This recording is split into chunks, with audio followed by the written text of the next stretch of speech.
Part 1. You will hear a conversation between a bank clerk called Jeanette and a man who is asking for information on investing money. First, you have some time to look at questions 1 to 4.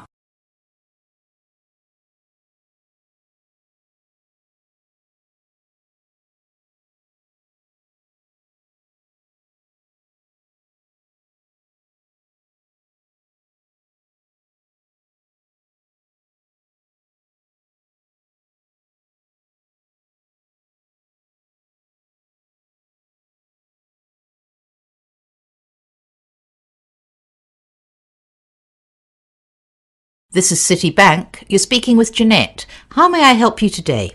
Hi. I'd like to ask a few questions about a term deposit. Certainly. Do you currently have any investments with us? Yes, I do, but my term deposit is due to mature soon, and I've come to find out my options for renewing and extending it. I'm considering a range of different investments, to be honest, but I wanted to begin with the simplest option. Okay, sir. Well, before we begin, I just need to verify your ID. Can I have your name, please? David Marshall. That's M for mother. A-R-S-H-A-L-L. Thank you, David. Now, I just need to ask you a couple of security questions. What's your mobile phone number? 023-561055. And your date of birth, please? 18th of February, 1968. Right. So I've got your account information in front of me. You've currently got $18,000 on a term of 180 days. That's at a rate of 3.45% per year or per annum. Okay, so what are my options? Can we start by looking at 1- and 2-year terms? We can do that. Let's see. Right. If we put it on a 1-year term, we can offer you a yearly return of 3.65%. And for 2 years, it's 3.7%. Oh no, hang on. Sorry, we have a special deal on that term right now at 3.85%. Okay. So what does that mean in dollars? Just one moment and I'll bring it up. Okay, so the total interest earned would be $657 for 1 year, and I'm just bringing up the 2-year figure for you. A 2-year term at 3.85% interest, that's a total of $1,412 interest on maturity. Right. That's about a $700 difference. Yes, a bit more actually. Okay. Oh, a friend of mine told me he gets his term deposit interest paid into his account every month. Do you have a monthly interest option? Yes, actually. We do offer that on term deposits, but only on investments of $20,000 or more. Before you hear the rest of the conversation, you have some time to look at questions 5 to 10.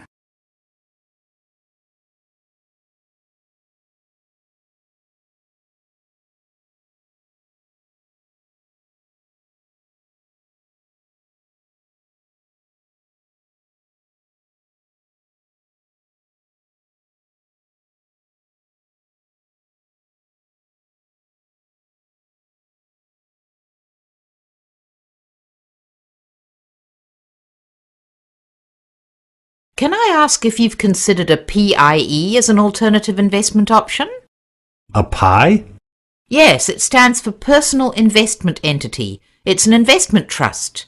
Your earnings tend to be higher than they are for a term deposit because 28% is the maximum tax on those earnings. Okay, that sounds interesting. I've heard of those, but I've never really understood them. I thought they were called pies. They always sounded like something you eat. But I'd sure like to get a bigger slice of my investment pie. Well, with a PIE, your investment return changes depending on how much tax you normally pay. Oh, I see. According to my income bracket. Yes, that's right. For example, on a 2-year plan, if you're earning in the range between $48,001 to $70,000 at 30% tax, there's a 3.75% effective rate on PIE earnings. Okay. I'm actually on a 33% tax rate. Well, that's an even better return. If you're earning between $70,001 and $120,000, the effective interest rate is higher too. So let's have a look for a 2-year investment. The rate actually goes up to 3.92%. Wow. Okay. So a PIE may be the better option. Better than a term deposit, I mean. And can I do that with an $18,000 investment? Yes, the minimum deposit for a PIE investment is $10,000. Okay. And are there any hidden charges? No, no fees at all for investing in a PIE. Well, that's good news. Oh, wait a minute.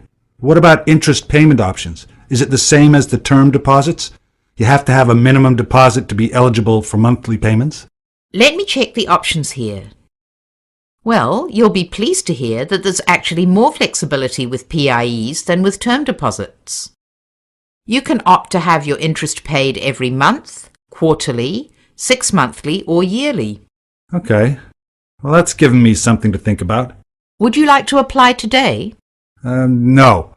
I'll have to think about it, thanks. Certainly. If you do decide to go ahead with it, applications are processed in 2 days, as long as you have a bank account with us, which you do. You can apply on our website, by phone, or pop into one of our branches. Great. Thanks for your help. That is the end of part 1. You now have half a minute to check your answers.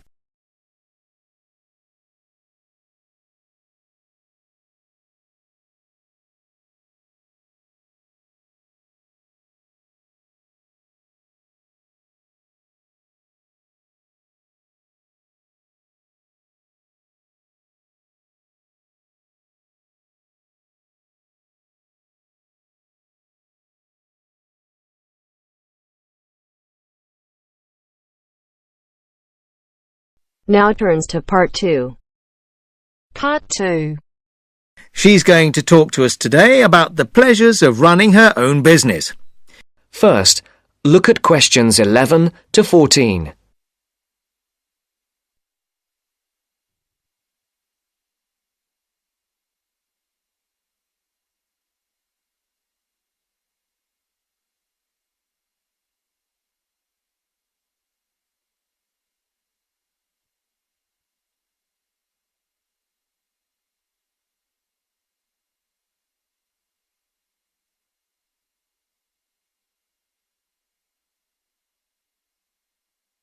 Listen carefully. Good morning and welcome to this month's Small Business Club meeting. I'm very pleased to welcome Amy Lynn, who owns and runs a catering business in the local area. She's going to talk to us today about the pleasures of running her own business. Amy. Thank you very much. Now, I started my business 2 years ago, selling very high-quality ready-made meals using all organic ingredients sourced from the local area. And I have to say, it has been the happiest time of my life, with sales doing extremely well. I've had to work very hard, and this has meant a rather limited social life. But I really value the fact that I'm my own boss, and I can decide what I do, when I think I'm ready to try something new and creative, and when to continue with what I'm doing, and so forth. Now, I got the idea to produce these dishes when I was visiting a local supermarket, and I looked at what was on offer in the ready meals section. Lots of low-quality, unhealthy packs. And I thought, I could do so much better. I discussed it with friends. Some of them thought it was a great idea, and others thought there wouldn't be a big enough market for such expensive products. But I went ahead with my idea anyway, and as I say, it's been very successful. At the moment, I employ 2 people, one to help me with the actual preparation and cooking, and the other to work on the financial side, doing invoices and accounts and marketing. My business is expanding, but I'm not ready to employ anybody new just yet. At the moment, I'm negotiating with a local organic farmer who would like to sell my meals at his farm shop. We've already agreed that I will sell in his shop in the new year, but I just don't know how much. It probably won't be enormous. My sales in total at the moment are only about £7,000 a month, and at least for the next few months I don't plan on increasing that. I think the thing which will make me take on new staff is if I just feel too exhausted and stop enjoying what I'm doing. And plans for the long-term future are a little vague at the moment. I've been thinking that in a couple of years' time I'll start to sell on the internet. My sales will increase quite a bit. I won't advertise because that might mean I would expand so fast that I couldn't continue to use all organic ingredients, and I'm very anxious to go on doing that. But I think I'll need a bigger kitchen and packing area, otherwise we'll get very cramped. Before the broadcast continues, look at questions 15 to 20.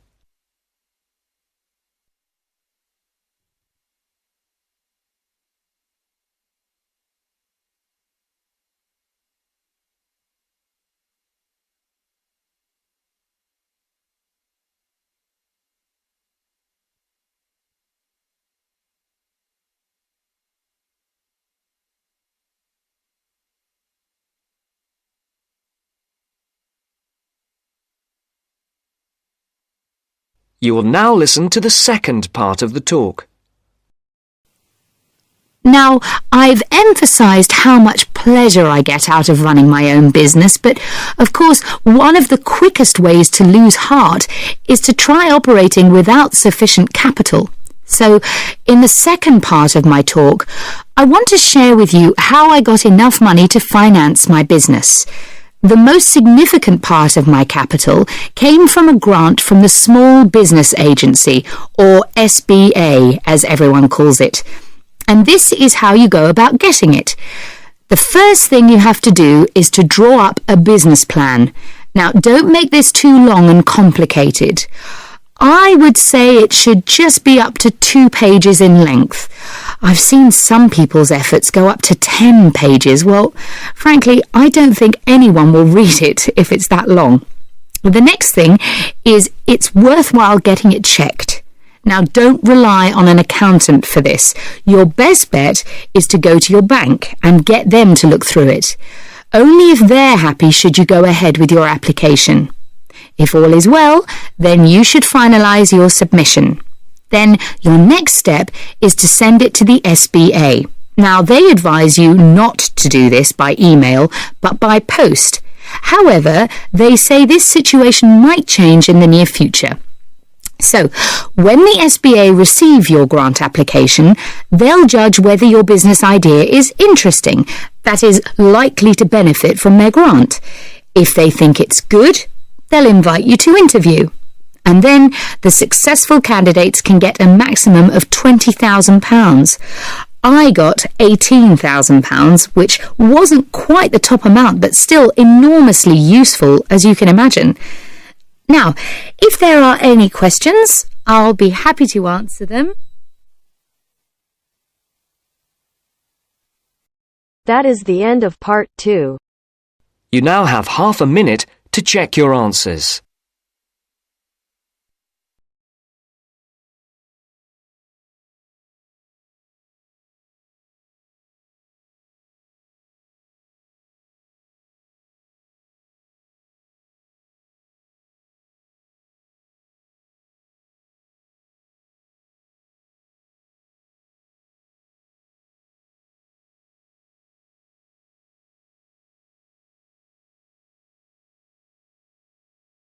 Now turns to part 3. Part 3. You will hear a tutor and 2 students discussing the best ways to study. First, you have some time to look at questions 21 to 25.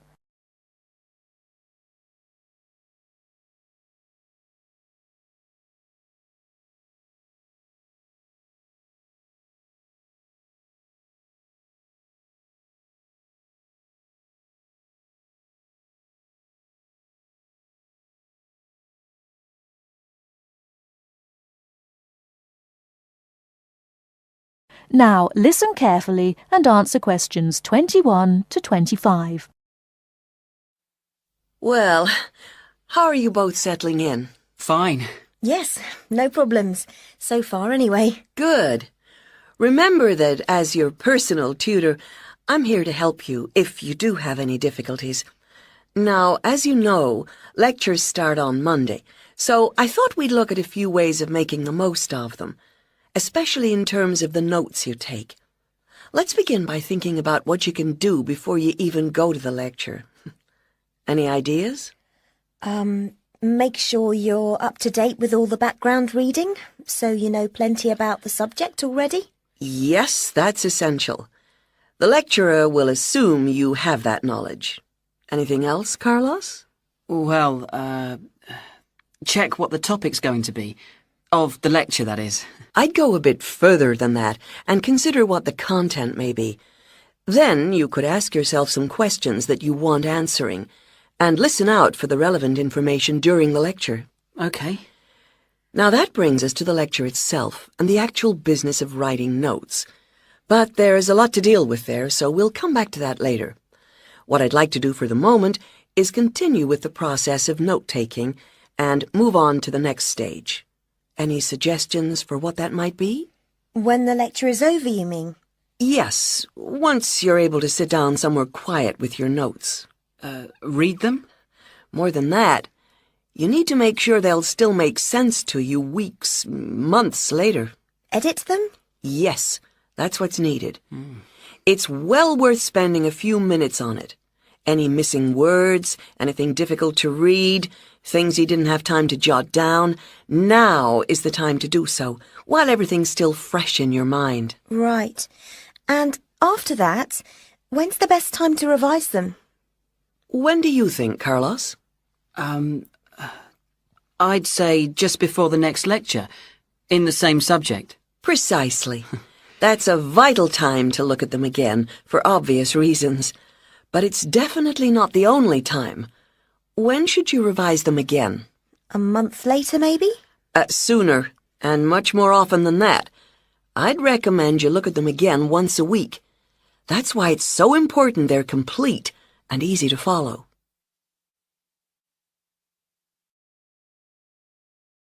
Before you hear the rest of the talk, you have some time to look at questions 26 to 30.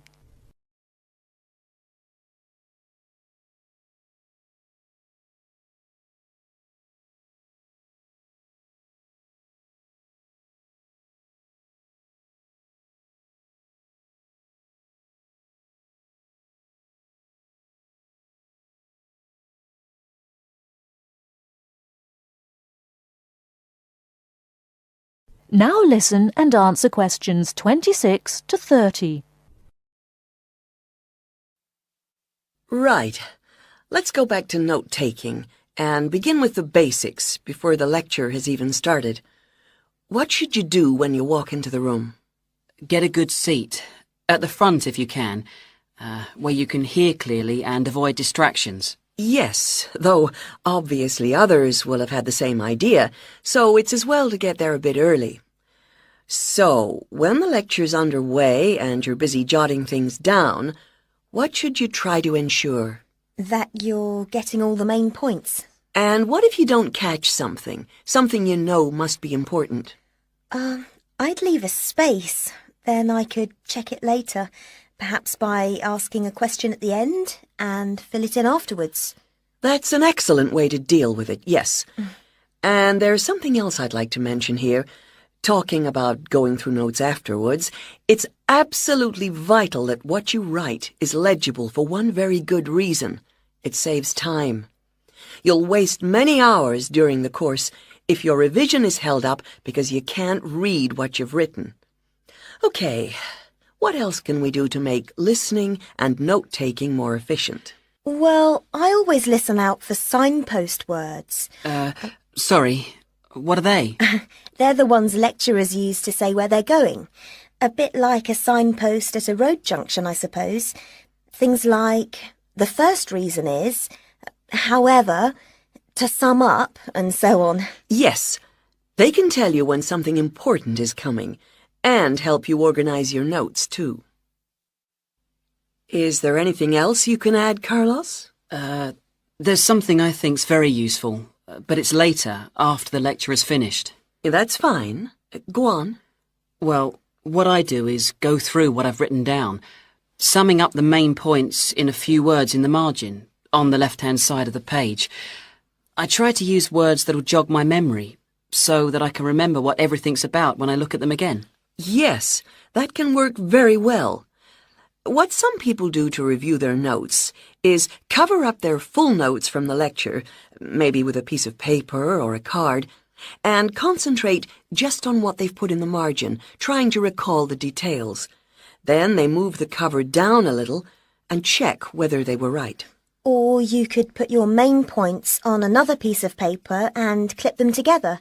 Instead of covering and uncovering, you just hold a page in each hand. Sure. It's down to personal preference, really. Everyone has their own learning style. That is the end of part 3. You now have half a minute to check your answers.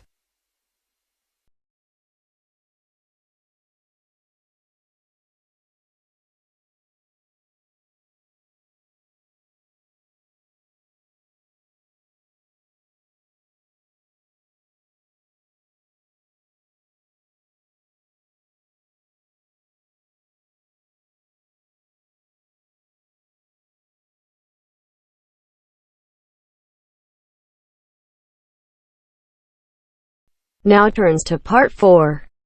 Part 4.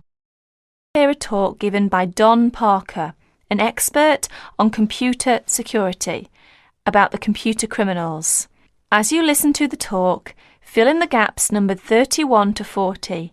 First, you will have some time to look at the notes below.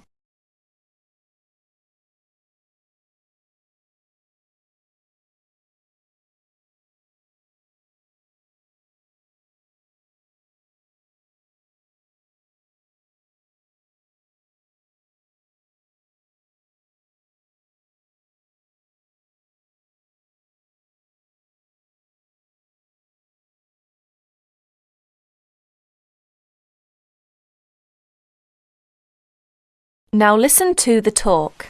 Hi there. As an expert on computer security, my job is to oversee and analyse the phenomenon in computer users. Computer has been commonplace in our daily life, make our life and work efficiently and lively. However, with the development of the computer technology, computer crime has come to arise more people's attention. Now, in respect of this topic, I will present some of my view and studies. What kinds of people are perpetrating most of the information technology crime? According to my research, over 80% may be employees. The rest are outside users, hackers and crackers and professional criminals. It is amazing that employees amount for this large portion. Let us see them in detail. Employees. Employees are those with the skills, the knowledge, and the access to do bad things.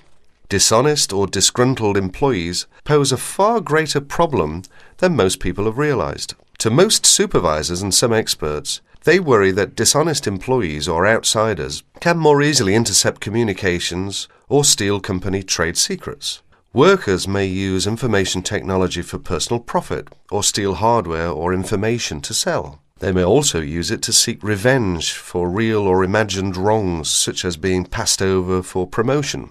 Sometimes they may use the technology simply to demonstrate to themselves that they have the power over people. This may have been the case with a Georgia printing company employee convicted of sabotaging the firm's computer system. As files mysteriously disappeared and the system randomly crashed, other workers became so frustrated and enraged that they quit. Outside users. Suppliers and clients may also gain access to companies' information technology and use it to commit crime. With both, this becomes more a possibility as electronic connections, such as electronic data interchange systems, become commonplace. Hackers and crackers. What are hackers? Hackers are people who gain unauthorized access to computer or telecommunications systems for the challenge or even the principle of it. Crackers also gain unauthorized access to information technology but do so for malicious purposes. Crackers attempt to break into computers and deliberately obtain information for financial gain, to shut down hardware, pirate software, or destroy data. The tolerance for hackers as the benign explorer has decreased. Most communication systems administrators view any kind of unauthorized access as a threat, and they pursue the offenders vigorously. And educators also try to point out to students that university cannot provide an education for everybody if hacking continues. Professional criminals.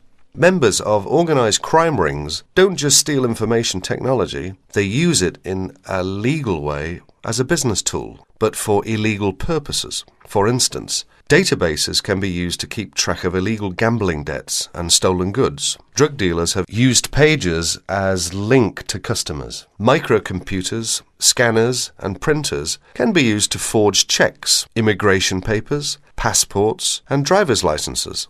Telecommunications can be used to transfer funds illegally. As information technology crime has become more sophisticated, in 1988, after the last widespread internet break-in, the US Department created the Computer Emergency Response Team, or CERT. Although it has no power to arrest or prosecute, CERT provides round-the-clock international information and security-related support services to users of the internet. Whenever it gets a report of an electronic snooper, whether on the internet or on a corporate email system, CERT stands ready to lend assistance. It counsels the party under attack, helps them thwart the intruder, and evaluates the system afterwards to protect against future break-ins. That is the end of part 4. You now have half a minute to check your answers.